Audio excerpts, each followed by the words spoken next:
तासगाव शिवसेनेचा तहसीलदारांना इशारा, जनतेची लूट थांबवा नाहीतर केंद्र सरकारच्या इंधन दरवाढ गॅसच्या तुटवड्याविरोधात शिवसेना उद्धव बाळासाहेब ठाकरे पक्षाच्या वतीने तासगाव तहसीलदारांना निवेदन देण्यात आले। इंधन कपात, इंधन दरवाढ व लोकांची होत असलेली लूट थांबवण्याबाबत या मागणीसाठी शिवसैनिकांनी तहसील कार्यालयावर धडक दिली।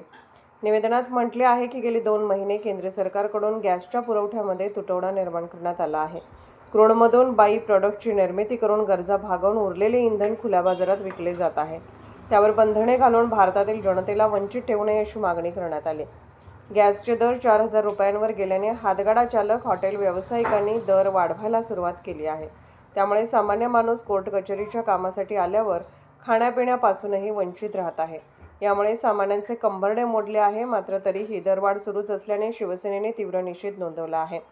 यावेळी उपतालुका प्रमुख पुरण मलमे, शहर प्रमुख प्रमोद सावंत, विलास जमदाडे, जॉन जमादार, दिलीप कोळीगुड्डे, सुजित माने, बालाजी जाधव, अंकुश सुर्वे यांच्यासह शिवसैनिक उपस्थित होते।